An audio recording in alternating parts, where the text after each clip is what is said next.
Hey guys, we are off to week one of our study of the celebration of discipline. Oops, it's the wrong way. It's this way. Celebration of discipline.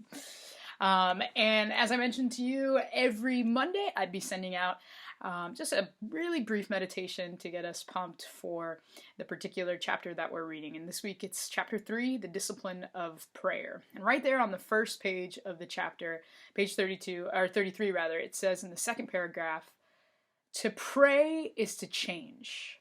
Prayer is the central avenue God uses to transform us. If we are unwilling to change, we will abandon prayer as a noticeable characteristic of our lives.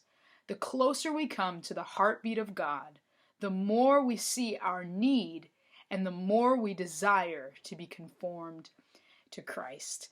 And as I was kind of just meditating on this idea of coming close to the heartbeat of God, it just reminded me that what we were talking about yesterday of this fact of alignment towards God's assignments for our lives. And remember that slingshot, which I have the ball right here. So slingshot ball, slingshot prayers, and really thinking about the ways in which our alignment with God and that idea of abiding, to be deeply rooted and established in God's love so that his power can be exerted through us, and that happens through prayer.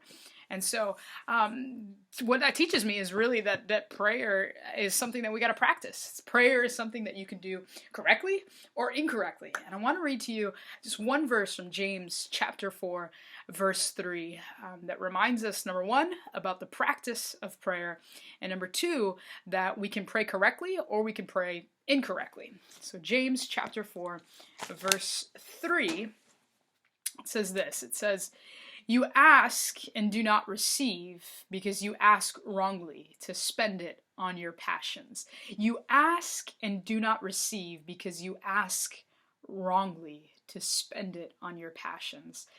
This idea of asking wrongly in the original language has to do with asking according to our sinful nature, or asking according to our selfish intentions. And when it talks about to spend it on your passions, it's about all of the things that are fleeting, all of the things that are temporal, all of the things that are natural. And just like we talked about yesterday, when we get into this word, we get into the word of God, all of a sudden God's desires become our desires, and we learn how to pray according to his desires. So then, like Moses, when he prayed that prayer to God, when God wanted to wipe them off the face of the planet, he objectively changed God's perspective. And so my prayer for us as we walk through this week is that we would pray prayers that are so aligned with God's assignments for us that when we aim those prayers in a particular direction, we'll be able to get those affirmative answers that he wants for us. And as you meditate on this particular spiritual discipline, and as you begin to practice the discipline of prayer, the book really focuses on intercession for one another. And so I want to challenge you to really think about the ways that you can intercede affirmatively, proactively, confidently for the people in your life this week. And remember, prayer brings us closer to the heartbeat of God. So I pray that as you listen to the Father's heart this week, you would move according to that rhythm. I love you guys, and together we'll be practicing this discipline of prayer.